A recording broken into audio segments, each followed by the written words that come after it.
नमस्कार दोस्तों, स्वागत है आपका हमारे YouTube चैनल क्यूरियस सेंटर पर।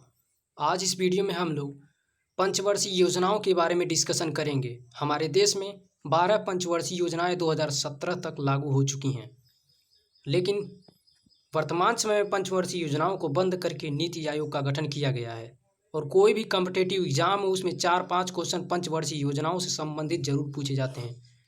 इनका जवाब आप तभी दे सकते हैं जब इनको बहुत ही अच्छे ढंग से पढ़े रहेंगे। आइए मेरे साथ पूरी पंचवर्षीय योजनाओं का कंसेप्ट समझिए और अपने क्वेश्चन को सॉल्व करिए। आइए शुरू करते हैं इस वीडियो को। हमारे प्रथम प्रधानमंत्री यानी प्राइम मिनिस्टर जवाहरलाल नेहरू ने रूस की अर्थव्यवस्था को देखते हुए उसी की तरह यहाँ भी पंचवर्षीय योजनाओं को लागू किया। इसी के तहत 15 मार्च 1950 को योजना आयोग का गठन किया गया, जिसका प्रमुख कार्य था पंचवर्षीय योजनाओं को लागू करना। आइए एक एक करके सभी 12 पंचवर्षीय योजनाओं को देखते हैं। आइए शुरू करते हैं इस वीडियो को। आइए शुरू करते हैं प्रथम पंचवर्षीय योजना से।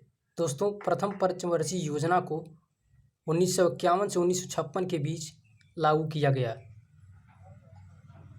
यह योजना सफल रही और 3.6% की वृद्धि दर को हासिल की। इसका मुख्य उद्देश्य था कृषि को बढ़ाना और यह जो थी हेराल्ड डोमर मॉडल पर आधारित थी। दोस्तों, यह पहली पंचवर्षीय योजना का लक्ष्य था और यह मुख्यतः कृषि को बढ़ाने पर लगी हुई थी। इसकी अवधि जो थी 1951 से 1956 के बीच थी। अब आइए दूसरी पंचवर्षीय योजना को देखें। दूसरी पंचवर्षीय योजना का अवधि जो था 1956 से 1961 के बीच था और यह योजना पीसी महालनोबिस मॉडल पर आधारित थी। इसका मुख्य उद्देश्य था औद्योगिक विकास। इसी के तहत बोकारो, भिलाई और दुर्गापुर में औद्योगिक संयंत्र स्थापित किए गए। इसका कृषि के साथ साथ उद्योगों को बढ़ावा देना भी लक्ष्य था और यह योजना भी सफल रही। इस योजना का लक्ष्य था 4.3% विकास हासिल करना, जो पूर्णतः सफल रही। अब आइए तीसरी पंचवर्षीय योजना को देखते हैं। तीसरी पंचवर्षीय योजना की जो अवधि थी 1951 से 1966 के बीच थी। इसको गाडगिल योजना भी कहते हैं। इस योजना का मुख्य लक्ष्य अर्थव्यवस्था को गतिमान और आत्मनिर्भर बनाना था। चीन से युद्ध के कारण ये योजना फेल हो गई। इस योजना का वृद्धि दर 5.6 था लक्ष्य, लेकिन वृद्धि दर 2.4% ही हासिल हो पाई। इस तरह इस योजना को पूर्णतः सफलता नहीं मिल पाई। दोस्तों, 3 पंचवर्षीय योजना के बाद दो युद्ध हो गए, चीन के साथ और पाकिस्तान के साथ। इस कारण योजना अवकाश को लागू किया गया।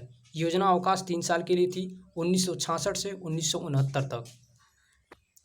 इन 3 सालों में कोई भी पंचवर्षीय योजना नहीं बनाई गई, बल्कि हर साल 1 वर्षीय योजना बनाई गई। हर योजना में कृषि और संबद्ध क्षेत्रों के साथ साथ उद्योगों को क्षेत्र को समान प्राथमिकता दी गई। भारत पाकिस्तान युद्ध और तीसरी पंचवर्षीय योजना की विफलता थी, इसी कारण योजना आयोग का गठन किया गया। चौथी पंचवर्षीय योजना की अवधि जो थी 1969 से 1974 के बीच थी। इसका पहला उद्देश्य था विकास और दूसरा आत्मनिर्भरता।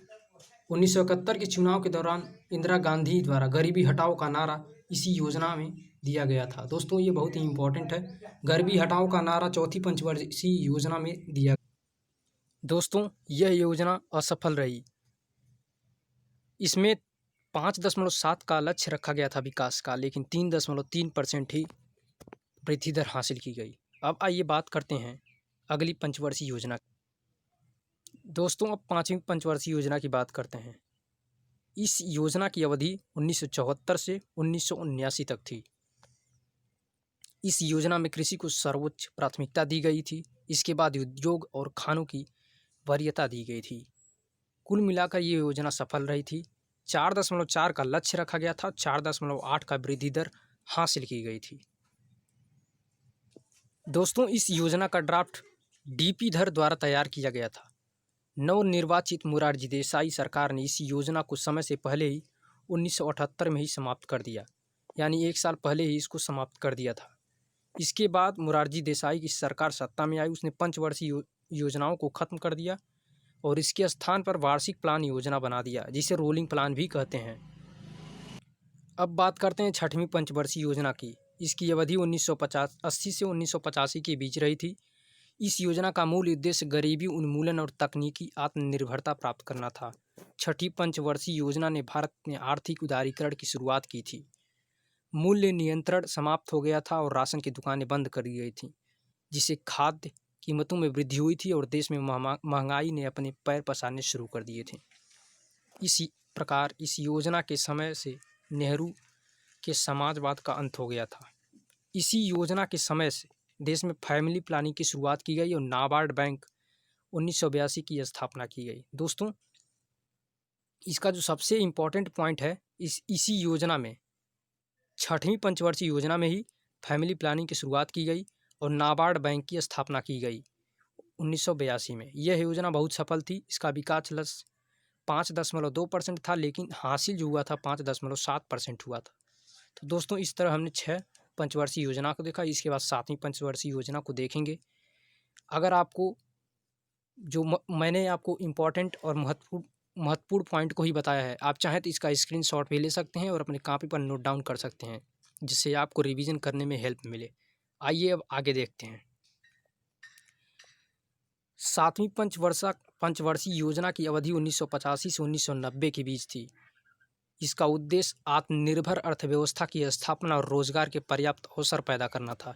इस योजना में पहली बार निजी क्षेत्र को सार्वजनिक क्षेत्र की तुलना में अधिक प्राथमिकता मिली थी। दोस्तों, ये इसका इम्पोर्टेंट पॉइंट है कि इसमें निजी क्षेत्र को सार्वजनिक क्षेत्र की तुलना में अधिक प्राथमिकता मिली और इसी में रोजगार पर बल दिया गया। इसका लक्ष्य 5% था, लेकिन वृद्धि दर 6% हासिल की गई थी। वार्षिक योजनाएं, इसमें कुछ वार्षिक योजनाएं भी रखी गई थी, मतलब 5 साल में अलग अलग बांट दिया गया था उसको। 8वीं पंचवर्षीय योजना समय पर शुरू नहीं हो सकी थी। इसका कारण 1990, 91 और 92 में 2 वार्षिक योजनाएं बनाई गईं। इसके बाद 8वीं पंचवर्षीय योजना लागू की गई। 8वीं पंचवर्षीय योजना की अवधि 1992 से 97 की थी। 90 तक 7वीं पंचवर्षीय योजना चली, 2 साल गैप करके वार्षिक योजना चलाया गया। उसके बाद फिर 92 से 97 8वीं पंचवर्षीय योजना चलाई गई। इस योजना में मानव संसाधन विकास जैसे रोजगार, शिक्षा, सार्वजनिक स्वास्थ्य विकास को सर्वोच्च प्राथमिकता दी गई। इस योजना के दौरान नरसिम्हा राव सरकार ने भारत की नई आर्थिक नीति को मंजूरी दी, अर्थात देश में उदारीकरण, निजीकरण और वैश्वीकरण की शुरुआत हुई। दोस्तों, ग्लोबलाइजेशन की शुरुआत इसी योजना के अंतर्गत हुई थी, यानी 8वीं पंचवर्षीय योजना के अंतर्गत, जिसे एलपीजी भी कहते हैं। एलपीजी मतलब हो गया दोस्तों निजीकरण, उदारीकरण और वैश्वीकरण। यह योजना सफल रही। इसके विकास लक्ष्य 5.6%, लेकिन वृद्धि दर 6.8% हासिल की गई। 9वीं पंचवर्षीय की योजना की अवधि 1997 से 2002 तक थी। इस योजना का मुख्य फोकस न्याय और समानता पर दिया गया। दोस्तों, ये इंपॉर्टेंट पॉइंट है। न्याय और समानता के साथ विकास पर इसका लक्ष्य था, ध्यान देना। इसे आज़ादी की 50 वर्ष में लॉन्च किया गया। 1997 में आज़ादी के 50 वर्ष पूरे हो चुके गए थे। इसकी यह उपलब्धि भी थी। यह योजना अपने लक्ष्य 7% की दर को प्राप्त करने में सफल नहीं रही थी। इसने केवल 5.6% ही वृद्धि दर हासिल की। 10वीं पंचवर्षीय योजना को देख लेते हैं। 10वीं पंचवर्षीय योजना की अवधि 2002 से 2007 तक थी। इस योजना का लक्ष्य अगले 10 वर्षों में भारत की प्रति व्यक्ति आय दोगुना करना था। ये इंपॉर्टेंट है। 2012 तक गरीबी अनुपात को 15% कम करना लक्ष्य था। इस योजना में 8% विकास दर हासिल करने का लक्ष्य था, लेकिन वास्तव में 7.2% का ही पूर्ति हो पाया। 11वीं पंचवर्षीय योजना की अवधि जो थी 2007 से 2012 तक थी। यह योजना सी रंगराजन ने तैयार की थी। 11वीं पंचवर्षीय योजना सी रंगराजन ने तैयार की थी।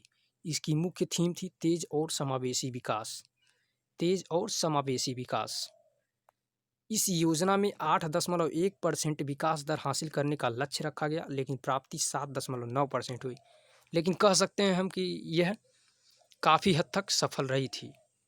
उसके बाद आखिरी 12वीं पंचवर्षीय योजना 2012 से 2017 तक भी रही। यह योजना भी सी रंगराजन द्वारा ही तैयार की गई थी। इसका भी मुख्य थीम था तेज, अधिक और सतत विकास। बस अंतर यह है, सतत विकास इसमें जुड़ गया था।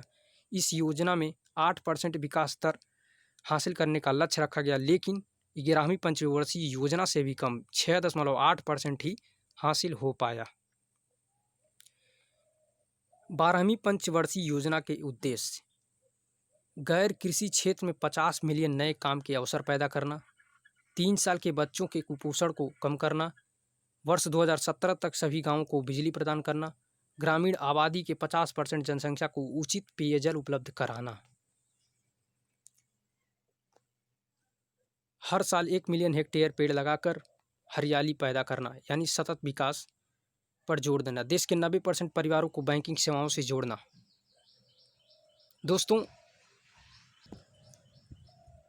दोस्तों वर्तमान में मोदी सरकार ने पंचवर्षीय योजनाओं को वर्ष 2017 से बनाना बंद कर दिया। इस प्रकार सोवियत संघ की नकल पर बनाई जा रही पंचवर्षीय योजनाओं के माध्यम से देश की आर्थिक नियोजन प्रणाली को बंद कर दिया गया। 12वीं पंचवर्षीय योजना भारत की अंतिम पंचवर्षीय योजना कहलाती है। इसके बाद नीति आयोग का गठन हुआ। दोस्तों 2014 में ही इसका गठन जनवरी 2014 में ही हो गया था। नीति आयोग ही अब आर्थिक विकास का मॉडल प्रस्तुत करती है।